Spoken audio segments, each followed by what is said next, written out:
Good morning students. आज हम आपकी चैप्टर विद्युत की वीडियो नंबर 3 स्टार्ट करेंगे। तो अभी तक इस चैप्टर में हमने आपका विद्युत धारा, आवेश, उसके अलावा विद्युत परिपथ के अव्यय मतलब जो विद्युत परिपथ में अलग अलग चीज़ें लगाई जाती है उनके प्रतीक चिन्ह क्या होते हैं वो किया था। और विभव अंतर ये हमने कल कर लिया था। अभी तक हमने जो इम्पोर्टेंट कुछ पॉइंट्स किए हैं एक बार वो भी देख लेते हैं। तो सबसे पहले एक सूत्र किया था विद्युत धारा को निकालने का, I बराबर में Q भाग में T। इसको आपको ध्यान रखना, बहुत जगह उपयोग होगा। उसके बाद आपका जो विद्युत धारा होती है उसको निकालते हैं जब हम, तो उसका एक मात्रक होता है। मात्रक क्या होता है? एम्पियर, जिसको A से हम लिखते हैं। इसके बाद आवेश का मात्रक होता है कूलाम, जिसको हम C से लिखते हैं। आवेश को निकालने का जो सूत्र होता है वो होता है Q बराबर में NE। N होता है आपका इलेक्ट्रॉन की संख्या और E होता है आपका 1.6 गुणा में 10⁻⁻19 कूलाम। इसके बाद फोर्थ पॉइंट, एक कूलाम अगर आपको आवेश किसी भी वस्तु के ऊपर चाहिए तो कितने इलेक्ट्रॉन की आवश्यकता पड़ेगी? 6.25 गुणा में 10⁻18। और एक इलेक्ट्रॉन के ऊपर कितना आवेश होता है? 1.6 10⁻⁻19 कूलाम। माइनस में होता है, ये ध्यान रखिएगा। इलेक्ट्रॉन पे होता है माइनस में, प्रोटॉन पे होता है प्लस में। इसके बाद एक मिली एम्पियर और माइक्रो एम्पियर। मिली एम्पियर का मतलब होता है 10⁻³ माइक्रो का मतलब होता है 10⁻6। विद्युत धारा की दिशा, तो विद्युत धारा की दिशा होती है इलेक्ट्रॉन की दिशा के विपरीत, या आप कह सकते हो प्लस से माइनस की तरफ। विद्युत धारा को मापने का कोई यंत्र है? बिल्कुल है, और उसे हम क्या कहते हैं? एमीटर कहते हैं। उसके बाद आपका विभव और विभव अंतर हमने किया था, दोनों का एक ही सूत्र होता है, V बराबर में W भाग में Q। W होता है हमारा कार्य और Q होता है हमारा आवेश। विभवांतर को मापने का जो मात्रक होता है वो होता है वोल्ट। जैसे हम दूरी को किलोमीटर में मापते हैं, टाइम को सेकंड में मापते हैं, ऐसे ही विभव अंतर को किस में मापते हैं? वोल्ट में मापते हैं, और इसको V से लिखा जाता है। इसके अलावा इसका एक और मात्रक होता है जूल पर कूलाम। ये बहुत ज़रूरी है, ये सूत्र है, यहाँ से बनता है। V बराबर में W भाग में Q है। W की जगह आप जूल लिखोगे, क्योंकि W कार्य का मात्रक जूल होता है और आवेश का मात्रक कूलाम होता है। तो जूल पर कूलाम किसका मात्रक है? विभव अंतर का। ये पेपर में बहुत ज़्यादा पूछा जाता है, it is very very important. इसके बाद एक और बात मैंने बताई थी आपको, पॉइंट नंबर 9, जो कि है आपका जो H होता है वो W और E के बराबर होता है। कहने का मतलब है H होता है हीट मतलब गर्मी, ऊष्मा। तो ऊष्मा किसके बराबर होती है? W मतलब कार्य। किसके बराबर होता है? ऊर्जा। E मतलब एनर्जी मतलब ऊर्जा। तो कहने का तात्पर्य ये है कि कहीं पे अगर आपको ऊर्जा निकालनी हो तो आप वहाँ पे W निकाल सकते हैं। आपको ऊर्जा निकालने का अलग से कोई सूत्र नहीं दिया हुआ है। ऐसे ही कहीं पे अगर आपको कार्य निकालना है और आपको सूत्र समझ नहीं आ रहा है तो आप ऊष्मा वाला सूत्र भी लगा सकते हैं। मेरा कहने का मतलब है आप कहीं पर भी एक दूसरे की जगह इनको लिख सकते हैं। आपका जो ज़्यादा प्रयोग होगा वो इन दोनों का होगा, H और W का। H के हमारे पास 3 सूत्र अलग से आएंगे, बिल्कुल आखिरी टॉपिक में आपको ये सिखाऊंगा। और W का आप देख ही चुके हैं, ठीक है। V बराबर में W भाग में Q, यहाँ पे W आता है तुम्हारा, ठीक है। तो आइए आज बढ़ते हैं अब आपके आज के कार्य की तरफ। आज हमें बहुत इम्पोर्टेंट एक नियम पढ़ना है, जो है ओम का नियम। क्या है? ओम का नियम। बहुत बहुत बहुत ज़्यादा इम्पोर्टेंट रहेगा ये ओम का नियम। अब ओम कौन था? ओम आपका एक साइंटिस्ट रहा है, एक फिजिसिस्ट रहा है, भौतिक विज्ञान को जानने वाला रहा है। इसने जो परिपथ है उन पर काफ़ी काम किया है, और इसने एक नियम निकाला है किसके बीच में, विभव अंतर और विद्युत धारा के बीच में। इनके बीच में एक संबंध इसने निकाला है, किसके बीच में, विद्युत धारा और विभव अंतर V और I के बीच में। ठीक है, तो यहाँ पे कई सारी चीज़ें लिखी हुई है, आपको सीधा यहाँ आना है, यहाँ है हमारी काम की चीज़। तो जो ओम का नियम होता है वो बहुत आसान होता है। देखिए ये लिखा हुआ है, ये ओम का नियम है। बच्चे बहुत ज़्यादा गलतियाँ करते हैं, वो ये नीचे जो बक्से में लिखा हुआ है इसको ओम का नियम मान लेते हैं। ये ओम का नियम नहीं है, ये एक सूत्र है, ये आपको ध्यान रखना है। तो ओम का नियम आपका क्या है, ये होता है ओम का नियम। वी मतलब विभव अंतर, ये बीच में एक साइन दिया हुआ है, ये समानुपाती होता है। समानुपाती मतलब डायरेक्टली प्रोपोर्शनल। आई मतलब आपका विद्युत धारा। तो किसी भी परिपथ में जो विभव अंतर होता है वो समानुपाती होता है किसके, विद्युत धारा के। ठीक है, तो इसको हम एक चालक की सहायता से इसको परिभाषित करते हैं। देखिए आपको जब भी एग्जाम में आए सबसे पहले ये चीज़ लिखनी है, वी क्या होता है, समानुपाती होता है आई के, ये लिख दीजिए। आपका अगर आप नीचे नियम को लिखने में कोई गलती भी करते हैं तो आपके मार्क्स नहीं कटेंगे अगर आपने ये लिखा हुआ है तो V समानुपाती होता है I के।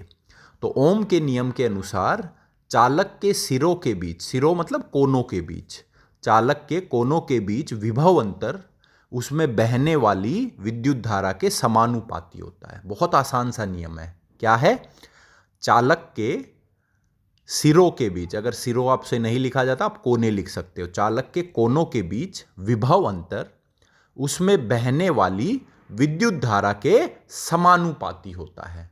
V समानुपाती होता है किसके, I के। अब एक चीज आपको ध्यान रखनी है, ओम का नियम आपका तभी लागू हो सकता है जब आपका तापमान, सबसे जरूरी आपको यह ध्यान रखना है, जब क्या, तापमान, जो तापमान होगा वो क्या होना चाहिए, वो परिवर्तित नहीं होना चाहिए। ठीक है, इसके अलावा और चीज़ें भी होती है जैसे क्षेत्रफल, दाब, पर आपको तापमान ध्यान रखना क्योंकि ये सबसे ज़रूरी होता है। तो ओम का नियम तभी लागू होता है जब तापमान क्या हो, परिवर्तित ना हो। ये बात भी आपको ओम के नियम के साथ लिखनी है। तो ओम का नियम आप जब लिखेंगे तो कैसे लिखेंगे, V समानुपाती है I के, सबसे पहले आप ये सूत्र लिखेंगे। ठीक है, ये जो मैंने बनाया है V समानुपाती है I के। उसके बाद आप लिखेंगे चालक के सिरों के बीच या चालक के कोनों के बीच विभव अंतर उसमें बहने वाली विद्युत धारा के समानुपाती होता है।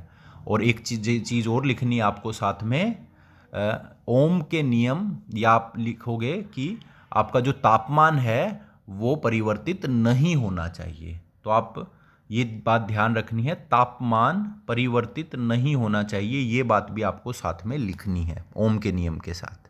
ठीक है, अब देखिए आगे बढ़ते हैं। अब हमने सीखा V समानुपाती है I के।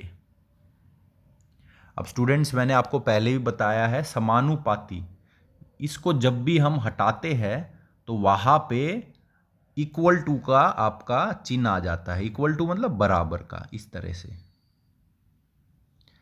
और साथ साथ एक स्थिरांक भी आता है, और यहाँ पे जो स्थिरांक होता है वो होता है R। ठीक है, तो आप लिख सकते हो V बराबर में I और एक स्थिरांक आ जाएगा, उसको हम क्या बोलेंगे, R। ठीक है, तो आपका V समानुपाती है I के, ये तो है आपका ओम का नियम। ठीक है, तापमान क्या रहना चाहिए आपका, तापमान परिवर्तित नहीं होना चाहिए। और जब आप इस समानुपाती चिन्ह को हटाते हैं तो वहाँ पे इक्वल टू आ जाता है, बराबर का चिन्ह आ जाता है, और साथ में आ जाता है R। R होता है आपका स्थिरांक, और इस R को हम कहते हैं प्रतिरोध। क्या कहते हैं, प्रतिरोध। ये देखिए ये लिखा हुआ है यहाँ पर, R क्या है, प्रतिरोध है। ठीक है, तो V होता है समानुपाती I के, तापमान परिवर्तित नहीं होना चाहिए, ये आपका है ओम का नियम।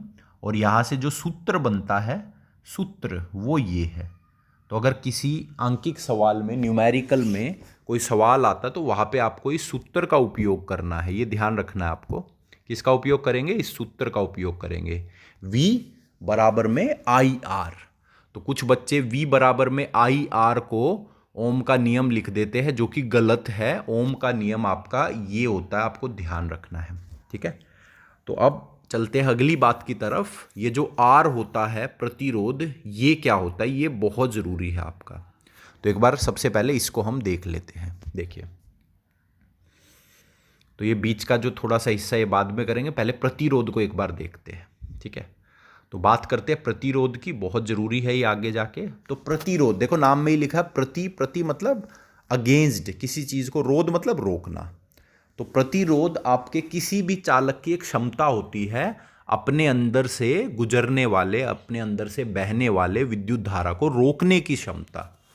तो अगर कोई चालक विद्युत धारा को ज़्यादा रोक सकता है तो उसका प्रतिरोध ज़्यादा होगा, अगर कम रोक सकता है तो उसका प्रतिरोध कम होगा। तो प्रतिरोध क्या है, क्षमता होती है। किस चीज़ की क्षमता, अपने अंदर से बहने वाले विद्युत धारा को रोकने की क्षमता। विद्युत धारा को एक रुकावट प्रदान करता है प्रतिरोध। तो इस रुकावट को, इस रोकने की क्षमता को क्या बोला जाता है, प्रतिरोध बोला जाता है। इसको आर अक्षर से प्रदर्शित किया जाता है। तो आर क्या होता है, प्रतिरोध। इसको अंग्रेजी में रेजिस्टेंस कहते हैं, वहां से इसका चिन्ह आर आता है, ठीक है। तो स्टूडेंट्स हम जानते हैं इसकी एक परिभाषा, सबसे पहले आपको एक तो मैं बता ही चुका हूं। आर क्या होता है, प्रतिरोध क्या होता है, एक क्षमता होती है किसी भी चालक की अपने अंदर से बहने वाले विद्युत धारा को रोकने की क्षमता, ठीक है। तो अपने अंदर से विद्युत धारा को रोकने की क्षमता को प्रतिरोध कहते हैं। अब इसकी एक और परिभाषा है, वो आपको मैं सिखाता हूं। देखिए आइए, अब हम जानते हैं V होता है आई आर के बराबर। अब यहां से आप R निकाल के देखिए क्या आएगा। तो R क्या आ गया, V भाग में I। तो यहां से भी आप एक परिभाषा दे सकते हैं। प्रतिरोध क्या होता है, प्रतिरोध होता है विभवांतर और विद्युत धारा का अनुपात। तो विभवांतर और विद्युत धारा के अनुपात को भी प्रतिरोध कहते हैं। इसको भी आप लिख सकते हैं पेपर में। तो स्टूडेंट्स ध्यान रखिए, अगर कभी आप परिभाषा भूल जाते हैं और आपको सूत्र याद है तो सूत्र का उपयोग करके भी आप परिभाषा दे सकते हैं। सबसे पहले आप सूत्र लिखेंगे और फिर सूत्र में जिन दो चीज़ों का अनुपात हो रहा है उसके बारे में बता देंगे, वो भी एक परिभाषा ही बन जाती है। तो प्रतिरोध की दो परिभाषा बनी अपने पास। सबसे पहली, प्रतिरोध क्या है, ये किसी चालक की का क्या होता है, क्षमता होती है अपने अंदर से बहने वाले विद्युत धारा को रोकने की। इसको आर अक्षर से प्रदर्शित किया जाता है।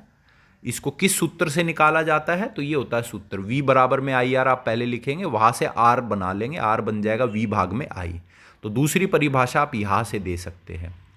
तो प्रतिरोध क्या होता है, विभवांतर और विद्युत धारा के अनुपात को हम प्रतिरोध कहते हैं, ठीक है स्टूडेंट्स। तो बहुत इंपॉर्टेंट टॉपिक है, ध्यान रखना है इसको।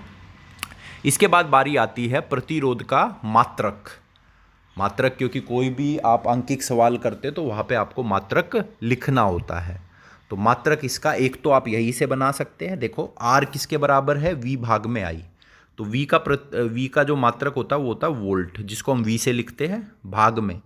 और जो आपका ये आपका विद्युत धारा है, इसका जो मात्रक होता है वो होता है एम्पियर। तो आपका क्या बन गया, वोल्ट पर एम्पियर। तो देखिए यहाँ लिखा हुआ है, इसका मात्रक क्या होता है, वोल्ट पर एम्पियर होता है, ठीक है। अब देखिए स्टूडेंट्स, अब आपने कक्षा 9वीं में भी पढ़ा है, जो बल होता है उसका मात्रक न्यूटन होता है एक साइंटिस्ट के नाम पे। ऐसे ही जो प्रतिरोध होता है उसको एक साइंटिस्ट ओम, इसका पूरा नाम था जॉर्ज साइमन ओम, जिसने ओम का नियम दिया था।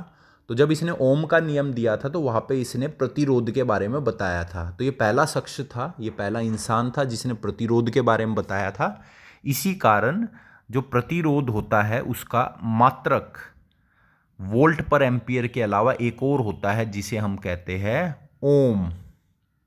तो ओम के नियम में ये सबसे पहले बार उसने बताया था प्रतिरोध के बारे में, इसलिए प्रतिरोध का एक और मात्रक होता है उसे हम ओम कहते हैं। और ओम का चिन्ह ये होता है स्टूडेंट्स, ये रहा ओम का चिन्ह। आप स्टूडेंट्स ध्यान रखिए, ये वाला मत बना देना कभी, आप ये वाला ओम का चिन्ह आप बनाने लग जाओ। आपको ध्यान रखना है ओम का चिन्ह आपको कहाँ से बनाना है, आपको ये वाला चिन्ह बनाना है ओम का, इस तरीके का। कैसा, ऐसे एक रेखा खींचेंगे, फिर एक गोला बनाएंगे, आधा गोला, और इस तरह से। तो ये ओम का चिन्ह होता है। तो एग्जाम में पेपर में ओम ऐसे ना लिख के, ये क्या है, मात्रक है किसका, प्रतिरोध का। आप ऐसे ना लिख के आप इसको इस तरीके से भी लिख सकते हैं। ये चिन्ह होता है ओम का, प्रतिरोध का। ठीक है, तो प्रतिरोध क्या होता है? प्रतिरोध आपका किसी चालक के अपने अंदर से गुजरने वाले विद्युत धारा को रोकने का एक गुण होता है। इसको आर चिन्ह से प्रदर्शित करते हैं। इसका सूत्र होता है आर बराबर में वी भाग में आई। इसका मात्रक होता है वोल्ट पर एम्पियर या ओम होता है। ठीक है, ये आपको ध्यान रखना है। ठीक है, आइए स्टूडेंट्स अब बढ़ते हैं आगे। तो अभी तक हमने ओम का नियम पढ़ लिया है, वहां से एक सूत्र आया हमारा वी बराबर में आई आर। उसके बाद हमने प्रतिरोध भी पढ़ लिया है, उसका मात्रक क्या है, उसका फॉर्मूला क्या है, हमने सीख लिया है। अब ये जो बीच का हिस्सा रह गया इसको देखते हैं। देखिए स्टूडेंट्स, ओम के नियम के अनुसार V समानुपाती होता है I के। अब आपने कक्षा 9 में जो गति वाला एक चैप्टर होता था उसमें आपने कुछ ग्राफ सीखे थे, वहाँ पे ग्राफ बनाते थे ना, तो यहाँ पे भी हम ग्राफ बना सकते हैं V और I के बीच में। स्टूडेंट्स, अगर कभी भी दो चीज़ें एक दूसरे के समानुपाती होती है तो उनके बीच में जो ग्राफ आता है वो एक सीधी रेखा आता है, ये ध्यान रखना है आपको।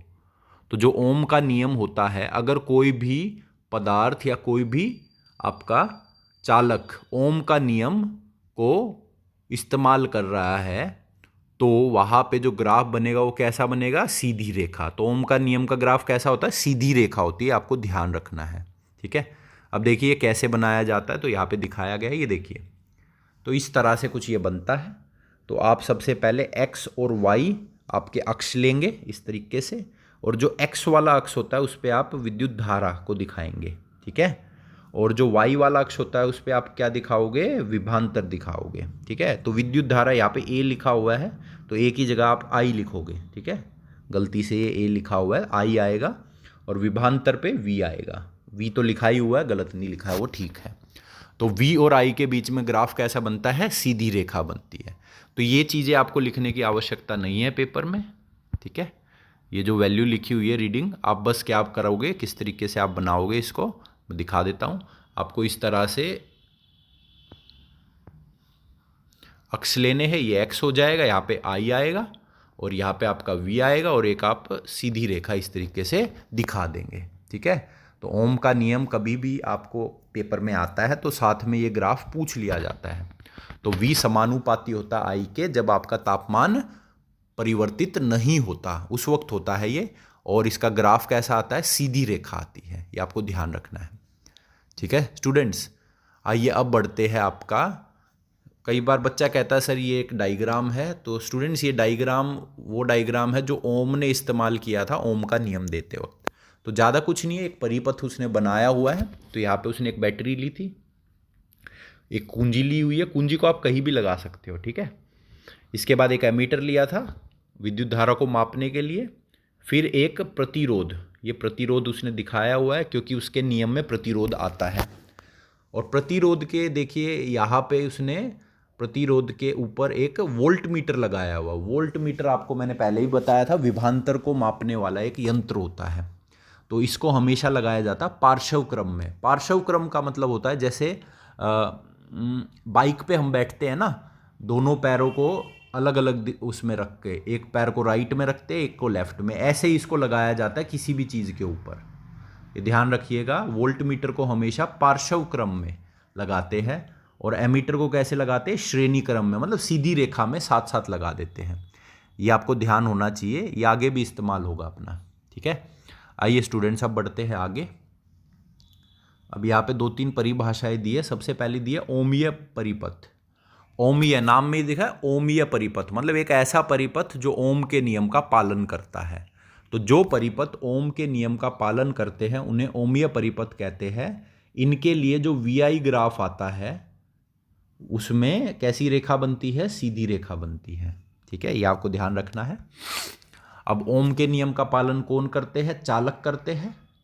और दूसरा मिश्र धातु। मिश्र धातु आपने चैप्टर 2 या 3 में भी केमिस्ट्री के पढ़ा होगा, उसमें मिश्र धातु आपका आता है, मतलब एक से अधिक धातु को मिलाकर जब आप तैयार करते हैं उसके मिश्र धातु कहते हैं। इसके बाद दूसरा है अनओमीय परिपथ। अन मतलब जो ओमीय परिपथ नहीं, जो ओम के नियम का पालन नहीं करते, वो अनओमीय होते हैं, जैसे डायोड और ट्रांजिस्टर। स्टूडेंट्स, ये डायोड और ट्रांजिस्टर आप 12वीं कक्षा में अगर आप साइंस लेते हैं तो वहाँ पर फिजिक्स में आप डायोड और ट्रांजिस्टर के बारे में पढ़ेंगे। डायोड और ट्रांजिस्टर का इस्तेमाल करके हम इलेक्ट्रॉनिक यंत्र बनाते हैं, ठीक है। तो इनके लिए जो वीआई ग्राफ आता है वो सीधी रेखा नहीं आती, वो टेढ़ी मेढ़ी एक रेखा आती है, ध्यान रखना है। तो ओमीय परिपथ आपका जो ओम के नियम का पालन करते हैं, इनके लिए सीधी रेखा बनती है। और ओमीय परिपथ का पालन कौन करते हैं? ओमीय परिपथ में कौन होते हैं? आपके चालक और मिश्र धातु होते हैं। अनओमीय वो जो पालन नहीं करते, उदाहरण के तौर पे डायोड और ट्रांजिस्टर, इनके लिए रेखा सीधी नहीं होती, टेढ़ी मेढ़ी रेखा बनती है। अब देखिए, प्रतिरोध हम पहले ही कर चुके हैं। अब बढ़ते हैं नेक्स्ट पेज पे। देखिए स्टूडेंट, सबसे इंपॉर्टेंट चीज़ आ चुकी है एग्जाम के लिए, मोस्ट इम्पोर्टेंट, सबसे ज़रूरी है। इसको एग्ज़ाम में सबसे ज़्यादा पूछा जाता है, क्योंकि यहाँ पे प्रतिरोध को निकालने का एक नया सूत्र आपको मिलेगा। एक सूत्र तो आपको पहले ही पता है, विभवांतर और विद्युत धारा के अनुपात को हम प्रतिरोध कहते हैं, R बराबर में V भाग में I। अब एक और नया सूत्र आपको यहाँ मिलेगा, देखिए क्या है। तो विद्युत धारा को प्रभावित करने वाले कारक, प्रतिरोध को प्रभावित करने वाले कारक, पेपर में बहुत ज़्यादा इसको पूछा जाता है, एनसीईआरटी का आपका एक सवाल भी है ये। तो सबसे पहला आपका तार की लंबाई। तो जो आपका प्रतिरोध होता है वो तार की लंबाई के समानुपाती होता है, ये ध्यान रखना आपको। अगर किसी चालक की या किसी तार की लंबाई को आप बढ़ा देते हैं, मान लो 2 गुना कर देते हैं, तो प्रतिरोध भी 2 गुना हो जाएगा।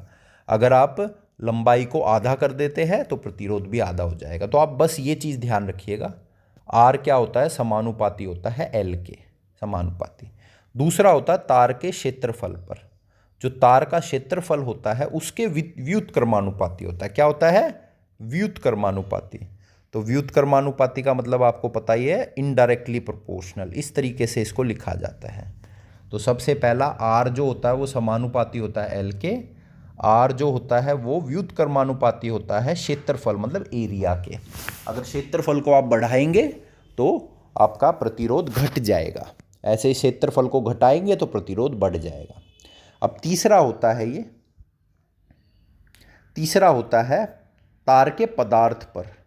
अगर आप तार का पदार्थ बदलेंगे तो आपका प्रतिरोध भी बदल जाता है। जैसे उदाहरण के तौर पे, अगर आप अपने परिपथ में सिल्वर का तार लगाते हैं तो उसका प्रतिरोध कम होता है, तो आपका जो विद्युत धारा होगी वो आसानी से बह सकती है। वहीं पे आप अगर वहाँ पर कॉपर का तार लगाएंगे तो थोड़ी सी कठिनाई होगी, क्योंकि कॉपर का प्रतिरोध थोड़ा सा ज़्यादा होता है, ऐसे एल्यूमिनियम।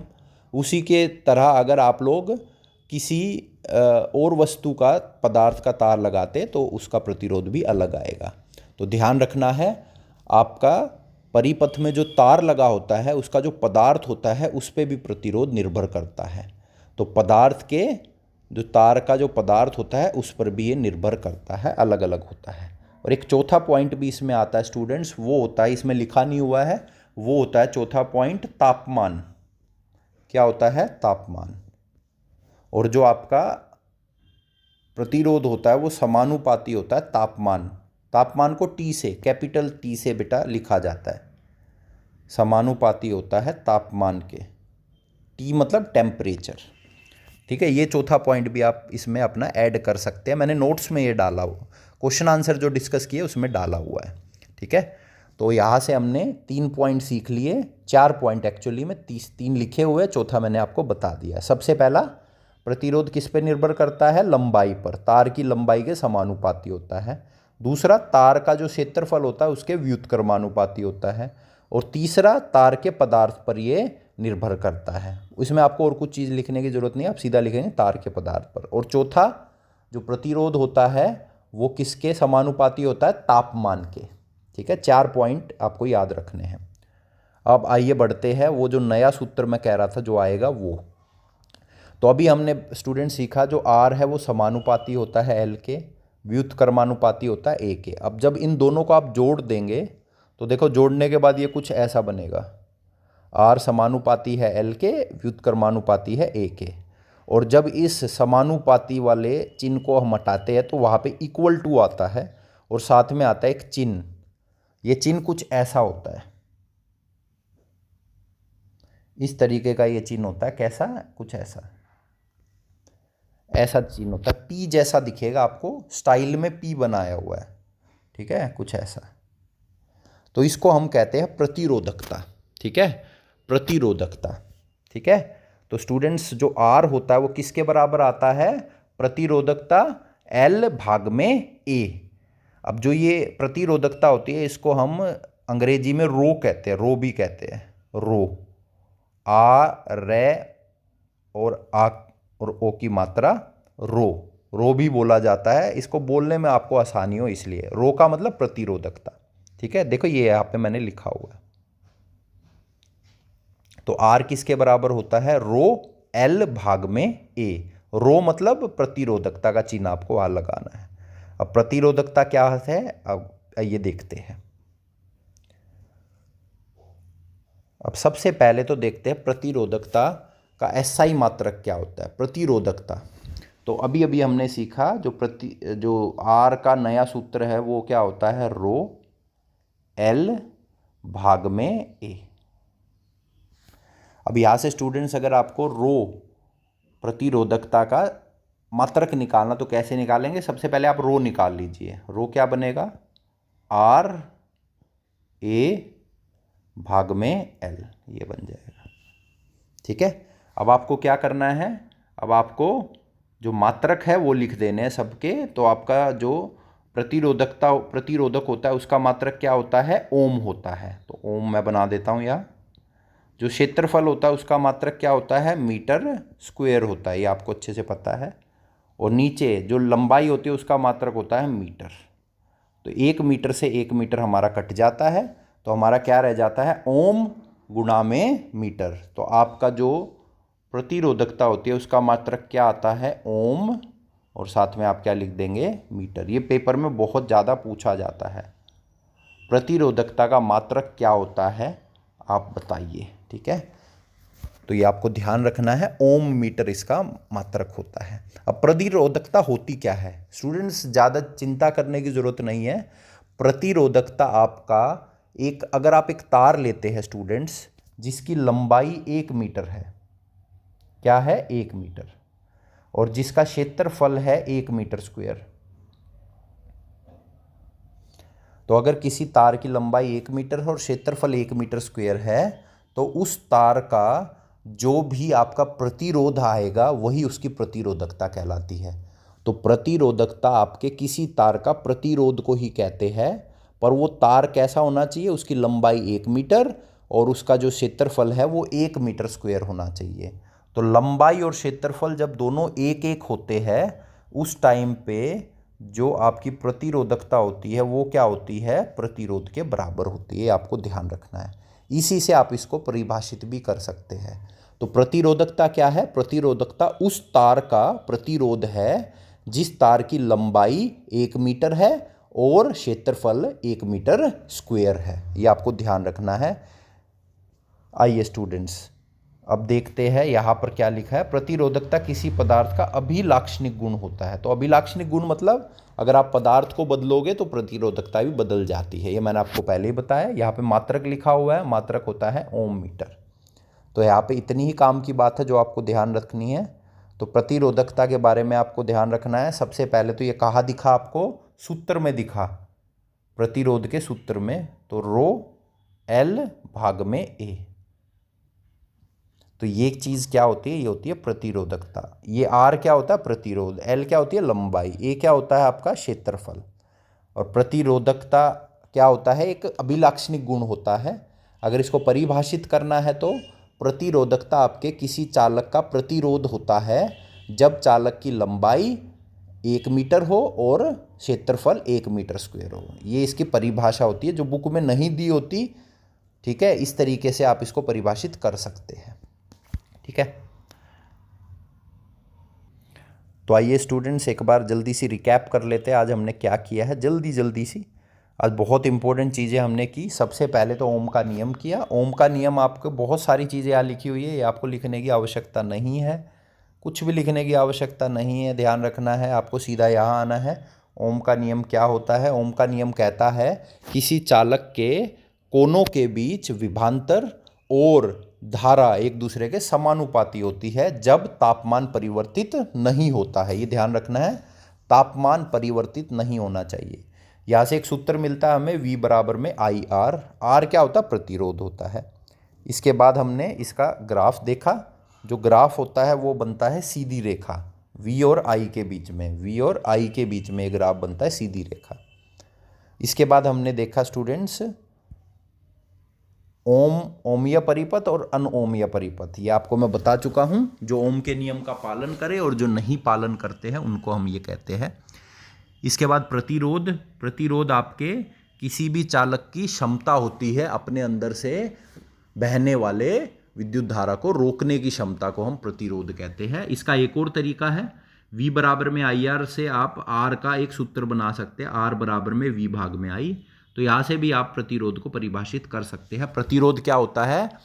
विभवांतर और विद्युत धारा का अनुपात होता है। इसका जो SI मात्रक होता है वो सबसे पहला होता है वोल्ट पर एम्पियर और दूसरा होता है ओम। ओम को किस चिन्ह से आप प्रदर्शित करते हैं? ये वाला चिन्ह होता है, आपको ध्यान रखना है। तो आपकी न्यूमेरिकल में ये चिन्ह आपको देखने को मिलेगा। फिर आपका जो प्रतिरोध होता है वो किस पे निर्भर करता है? चार चीज़ों पे। सबसे पहला तो लंबाई के समानुपाती, क्षेत्रफल के व्युत्क्रमानुपाती, तीसरा आपका जो तार होता है उसके पदार्थ पर निर्भर करता है, और चौथा होता है तापमान पर। तापमान के ये समानुपाती होता है। क्या होता है? समानुपाती होता है। यहाँ से एक और सूत्र निकल के आया आर को मापने का, वो है ये आपका।